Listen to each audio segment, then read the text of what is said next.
si il est devant un juge dans un tribunal.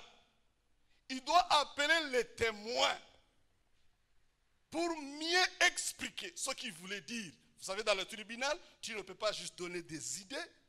Il faut qu'il y ait des témoins. Il va nous donner des témoins. Il va donner aux Corinthiens des témoins. Il donne des témoins. Le verset 3 au verset 4 que nous avons lu. Le verset 3 et verset 4, il va donner des témoins. Le premier témoin, ce sont les Écritures. C'est pourquoi il va dire, je vous ai enseigné avant tout, comme je l'avais aussi reçu, que Christ est mort pour nos péchés. Selon, ce ne sont pas des choses que je suis en train d'inventer. Parce que vous aussi, si vous prenez l'Ancien Testament et vous allez essayer de lire, vous allez trouver ce que je suis en train de dire. Christ est mort pour nos péchés, selon les Écritures. C'est le premier témoin que l'apôtre Paul amène. Qu'il a été enseveli et qu'il est ressuscité le troisième jour, selon les Écritures. Ce ne sont pas des inventions des hommes. Ce ne sont pas juste des rêves qu'on a eus. Il a attesté, il a dit, vous pouvez aller encore vérifier et vous allez trouver que la mort et la résurrection de Jésus-Christ se trouvent dans les prophètes ont déjà annoncé cela il y a longtemps. On peut donner des exemples, mais on n'aura pas le temps. Il a utilisé une fois le psaume 16:10. Tu ne permettras pas que ton bien-aimé voie la corruption. C'était juste pour les expliquer. Leur savoir que s'ils ne croient pas à la résurrection, leur foi est en vain et ça n'a pas de signification. Il va leur rappeler l'histoire d'Isaac, l'histoire de Joseph, l'histoire de Genèse, tout ce que Jésus a dit concernant sa mort et sa résurrection. Premier témoin, les Écritures. Alléluia. Si on veut savoir et rester fort dans ce que nous croyons, il faut que nous sachions d'où ça vient.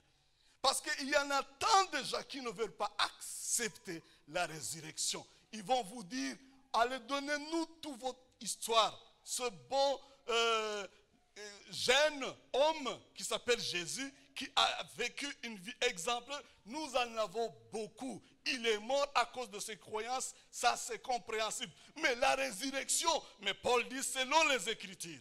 Il va donner le deuxième témoin. C'est comme s'il est devant un juge. Il dit ce que je vous dis là. Ça s'est passé. L'historicité de la résurrection peut être vérifiée. Alléluia. Le verset 5 au verset 8. Qu'il est apparu à ses faces. Il est en train de donner des témoins oculaires. Il est en train de dire, il y a des gens qui ont vu ça. Ce n'est pas juste comme moi qui a eu une révélation, même si cette révélation est vraie. Mais il est apparu à ses faces, puis aux 12.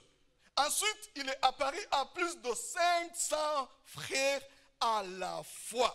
Écoutez ce que Paul va ajouter ici. Dont la plupart sont encore vivants. C'est comme s'il était en train de leur dire, vous allez les trouver, leur demander si ce que j'ai dit est vrai ou faux. Il ajoute, la plupart sont encore vivants, bien sûr, et donc quelques-uns sont morts. Ensuite, il est apparu à Jacques, puis à tous les apôtres. Après eux tous, il m'est aussi apparu à moi comme l'avorton.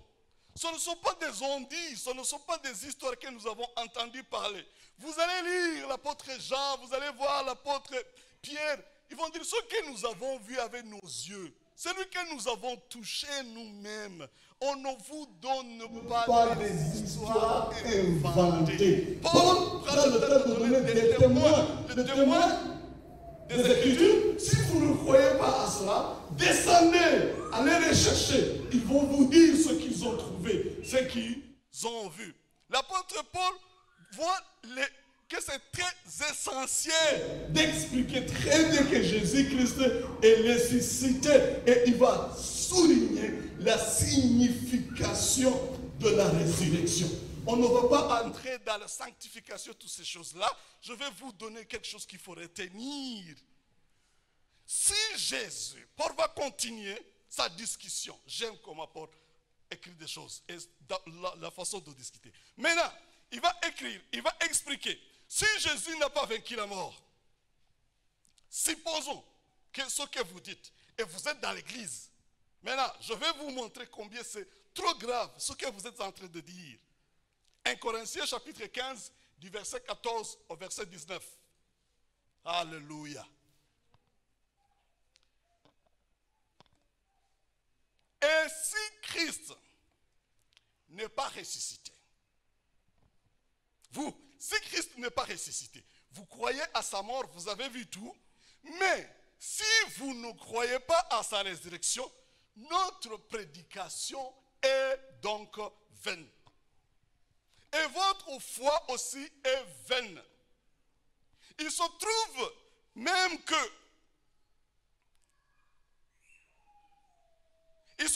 que nous sommes des faux témoins à l'égard de Dieu. Puisque nous avons témoigné contre Dieu qu'il a ressuscité Christ, tandis qu'il ne l'a pas ressuscité, si les morts ne ressuscitent point. Qu'est-ce que l'apôtre Paul veut expliquer ici? Il veut nous donner l'importance, nous dire que la résurrection est le point culminant de tout le ministère de Christ, je répète cela. On ne peut pas parler d'un chrétien qui ne croit pas à la résurrection de Jésus-Christ. Il y avait beaucoup de prophètes qui avaient parlé de Jésus-Christ. Suivez-moi très bien, parce que c'est très important. Et quand Jésus est venu lui aussi, quand il était chaque fois avec ses disciples, il prenait le temps de leur expliquer ce qu'il est et son ministère. En Matthieu chapitre 20, du verset 18 au verset 19, Matthieu chapitre 20, du verset 18 au verset 19. Jésus va dire, voici nous montons à Jérusalem. Retenez cela. C'est la parole de Jésus-Christ. Voici nous montons à Jérusalem et le Fils de l'homme sera livré aux principaux sacrificateurs et aux scribes. Ils le condamneront. C'est avant que tout cela se passe. Ils le condamneront à mort. Et ils le livreront aux païens pour qu'ils se moquent de lui. Le battent de verge et le crucifient. Et le troisième jour, vous voyez l'évangile. Et le troisième jour, il ressuscitera à la vie. Alléluia. Puisque Jésus parlait de tout ça chaque fois, les pharisiens et les scribes aussi étaient là. Ils écoutaient ce qu'il disait. Et ils se disaient, ok, on va voir. Parce que tout ce que tu dis là, c'est possible. Mais le dernier point là, que tu as mentionné, le troisième jour, on va voir. Ils n'ont jamais entendu parler de cela. Ils n'ont jamais vu cela. Et le monsieur, il dit, je vais mourir. Il dit, oh pas. Ouais, ça c'est possible, ça c'est ce que nous voulons faire de toi. Nous voulons te tuer, bien sûr, tu vas mourir. Et le troisième jour, il restera à la vie, il dit, oh, ça on va voir. On te tient sur cette parole que tu as prononcée. C'est pourquoi le jour de la mort de Jésus-Christ, enseveli déjà, en Matthieu chapitre 27, verset 62 au verset 64. Matthieu 27, 62 au verset 64. Jésus est mort déjà. Maintenant, les pharisiens et tout le monde, ils vont se consulter. Si le point culminant, ce que Jésus a dit. Mais ils vont se dire, ils vont aller devant les chefs, les prêtres, les pharisiens, aller voir Pilate, et ils vont dire à Pilate, Seigneur, nous nous souvenons que cet imposteur a dit, quand il vivait encore, mais ce n'est pas seulement ce que Jésus a dit, hein. Il a dit qu'il va mourir tout ça, mais le point là essentiel, quand il vivait, l'imposteur a dit, quand il vivait, après 3 jours, je ressusciterai. Alors, pour vérifier cela et être sûr que c'est vrai, ordonne donc que le tombeau soit gardé. Il faut poster là-bas des gardiens.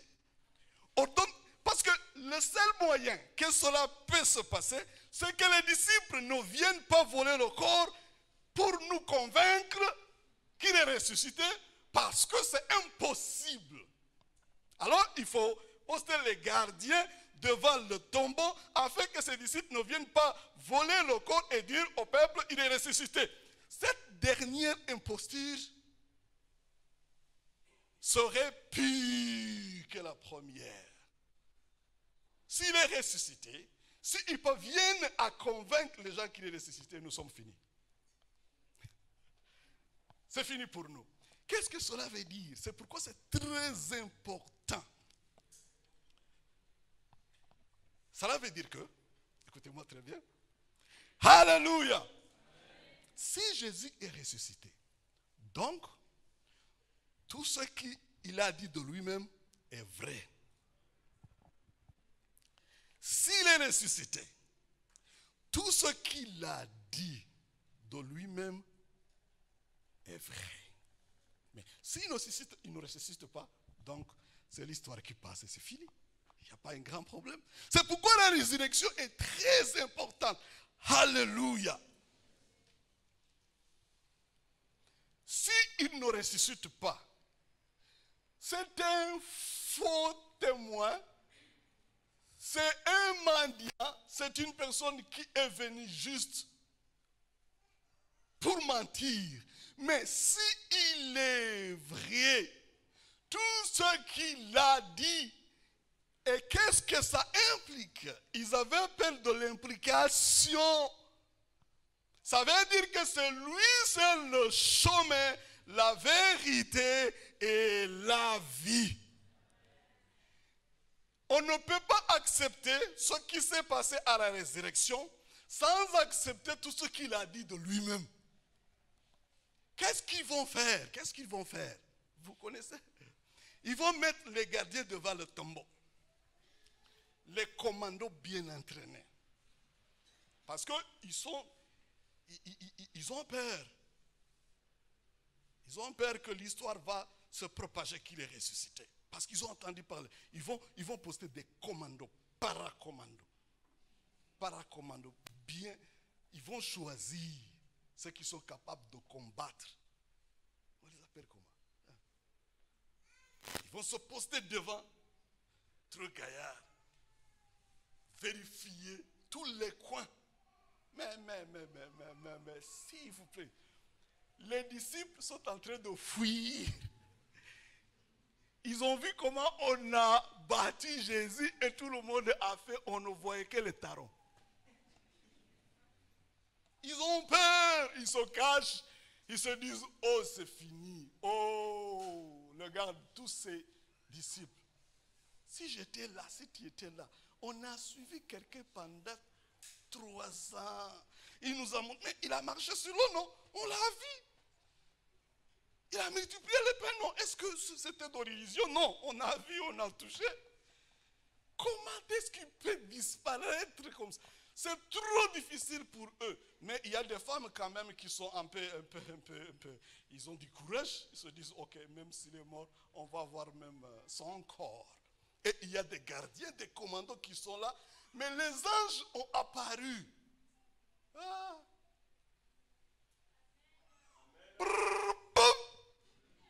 Les gardiens n'ont pas même compris ce qui s'est passé. Ils n'ont pas compris ce qui s'est passé. Ils sont à terre. Ils sont à terre. Alléluia. Jésus est sorti du tombeau, les gardiens. Ceux qui se souviennent, c'est qu'ils ont vu quelque chose. Et ce qu'ils vont faire, c'est aller retourner. Ils se présentent devant les sacrificateurs. Ils disent, c'est vrai, hein? Ils disent, parce que c'est la seule chose qui nous fait peur. Ils ont dit, entrons à l'intérieur. Qu'est-ce qui s'est passé? Nous ne savons pas très bien. Mais ce que nous sommes sûrs que c'est vrai.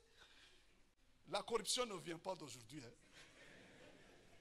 La corruption était là depuis longtemps. Ils vont dire, mais maintenant, approchez. On va vous donner un peu d'argent. Ce que vous allez dire, ils avaient planifié cela. Ils avaient peur que Jésus va ressusciter. Et ils vont leur donner l'argent. Il faut aller dire que les disciples sont venus la nuit. Quels disciples? Et ils ont volé le corps de Jésus-Christ. Vous dites cela, on vous donne beaucoup d'argent. Ils avaient peur, mais c'est la vérité. Quelquefois, moi, ça c'est moi. Hein. Je m'imagine un militaire qui a vu cela. Peut-être ça c'est moi. Hein. C'est pas, il entre à la maison. Ça, la femme demande, mais qu'est-ce qui ne va pas paracommando? Ah non, on ne dit pas cela. C'est catégoriquement interdit. Mais tu as peur quand même. Qu'est-ce qui s'est passé? Est-ce que si je te dis ça, est-ce que tu ne vas pas dire ça à personne? Tu es rentré, tu es parti, tu rentres, tu as peur, mais tu as encore beaucoup d'argent. Mais je ne parviens pas à comprendre la corrélation entre les deux. Qu'est-ce qui s'est passé? Et il va dire, le monsieur là, c'est vrai, il est ressuscité. Tu es sûr? Oui! Mais ce n'est pas même une résurrection que nous avons entendu, ce qui s'est passé avec Lazare, ce qui s'est passé avec tous ce que nous avons déjà vu. Non, c'était extraordinaire. Alléluia! Notre Christ est ressuscité. Je ne crois pas qu'ils ont pu cacher cela pendant longtemps. Mais ce n'était pas à eux de cacher cela. Parce que les disciples aussi ont entendu parler de tout ça. C'est pourquoi l'apôtre prend son temps à dire, il s'est montré aux 12, 70, 500 personnes. Les témoins sont là. Jésus est ressuscité. L'apôtre Paul ne finit pas là. Et s'il n'y a pas de résurrection, il n'y a pas de foi. La résurrection, ça signifie tant d'autres choses que vous allez apprendre ici. Parce que nous avons de bons enseignants ici. Mais la première des choses, c'est que tout ce que Jésus a dit, vous dites c'est vrai. Vous dites c'est vrai. Tout ce que Jésus a dit est vrai. C'est lui qui sauve. C'est lui qui donne la vie. C'est lui seul qui peut pardonner les péchés. C'est lui seul qui peut donner la vie éternelle. Tout ce qu'il a dit est vrai. Les pharisiens et les autres se disent, si on accepte cela, on va nous demander, il faut aussi donner votre vie à ce Jésus. Parce qu'il a dit que celui qui n'a pas le Fils de Dieu n'a pas de vie. Mais je vous le répète, mes frères et sœurs, celui qui a le Fils a la vie éternelle. Et la vie éternelle nous a été donnée en Jésus-Christ. Le verdict, celui qui a dit qu'il ressuscitera et il est ressuscité. La mort ne pouvait pas le contenir. Parce que la mort n'a rien trouvé en lui qui donnait à la mort le droit de le retenir. C'est pourquoi l'apôtre Paul va continuer. Verset 20 au verset 21. Verset 20 au verset 21. 1 Corinthiens chapitre 15, verset 20 au verset 21. Il est ressuscité. L'apôtre Paul n'a pas fini là, il a continué. Mais maintenant, ok, merci beaucoup d'avoir mis, nous sommes les plus malheureux de tous les hommes si Jésus-Christ n'était pas ressuscité. C'est ce que Paul veut dire. Alors nous sommes les plus malheureux, mais nous ne sommes pas. Nous sommes les plus heureux. Pourquoi? Mais maintenant Christ est ressuscité des morts. Il est le prémisse de ceux qui sont morts. Car puisque la mort est venue par un homme, c'est aussi par un homme qu'est venue la résurrection des morts. Alléluia. Gloire et honneur à Dieu. Si la mort était la fin, la vie n'aurait pas de signification.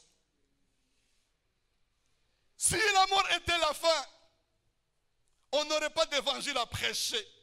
Mais si Christ est ressuscité, cette vie que nous vivons maintenant, ce n'est que le commencement. La résurrection devient un vœu qui nous promet une existence éternelle en présence de notre Dieu. Le tombeau est vide. Jésus-Christ est ressuscité. Les autres chefs religieux, on peut trouver leurs tombeaux ornés d'or et de diamants, mais ils sont là-dedans. Mais Jésus-Christ est vivant. Notre foi est vivante. Alléluia. Maintenant, si vous avez suivi combien la résurrection est trop importante, c'est trop bon pour que ça reste entre nous seulement. C'est trop bon pour que ça reste entre nous seulement. La réconciliation entre Dieu et l'humanité est possible. Comment peux-tu retenir cela si tu crois à ça? Et tu t'assois, tu dis Alléluia, bonne fête de Pâques, mais tu ne peux pas partager cela. C'est très bon que ça ne doit pas rester seulement entre nous. Si tu crois à cela, que la mort a été vaincue, que le pardon est là, comment peux-tu te retenir, s'asseoir et dire seulement Alléluia, sans partager cette bonne nouvelle à personne? Comment pouvions-nous juste venir, s'asseoir, se préparer vendredi, samedi et dimanche pour venir écouter la résurrection si nous ne partageons pas cela? C'est si important que tu ne devrais pas t'asseoir et retenir cette bonne nouvelle. Si le Messie est exalté, le Fils de Dieu est vivant, qui a donné sa vie à l'ençon pour beaucoup, comment peux-tu t'asseoir et retenir cette bonne nouvelle pour toi-même?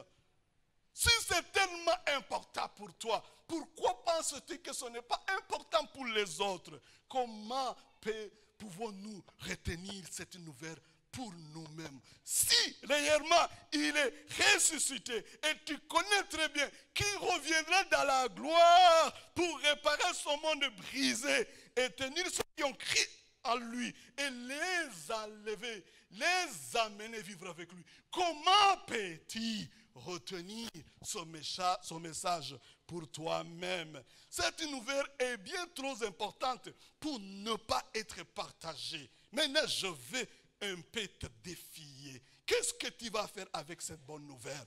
Ce n'est pas juste s'asseoir et manger et dire Alléluia. Si Christ est ressuscité, si tout ce qu'il a dit est vrai, ça mérite d'être partagé, non? Quelle est ta décision? Après ici, qu'est-ce que tu vas faire? Dans un moment, nous allons aussi annoncer la mort et la résurrection de Jésus-Christ. Par la Sainte Seine, c'est ce que nous faisons. Mais je vais te demander toi-même. Oui, on va s'approcher de la Sainte Seine ensemble. Mais cette bonne nouvelle est là pour être partagée. Que Dieu vous bénisse. Prions.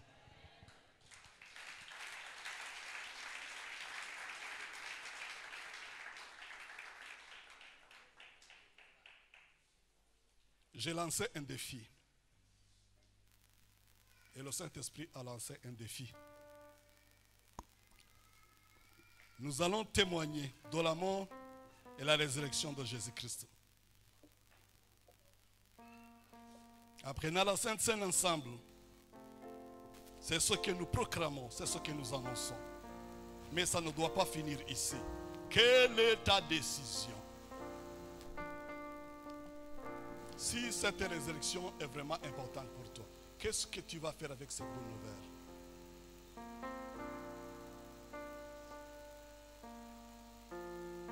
Je vais prier pour que le Saint-Esprit nous aide à ne pas juste s'asseoir et se réjouir nous-mêmes. Il y en a tant qui ont besoin d'attendre cette bonne nouvelle. Tout ce que Jésus a dit sur lui-même est vrai. Et il a démontré par la résurrection. S'il est ressuscité, nous sommes vivants. Et ce n'est pas nous, mais c'est Christ qui est en nous. Et le Saint-Esprit veut que nous partagions cette parole. Éternel, merci beaucoup d'avoir donné ta vie pour nous. Nous pouvons partager toute autre chose. Mais quand nous arrivons à la résurrection, quelquefois nous avons peur. Mais tu ne nous as pas donné l'esprit de la peur. L'esprit du courage. Je prie pour l'église. Nous avons dansé. Nous continuerons à danser parce que tu es vivant et tu es notre vie. Alléluia.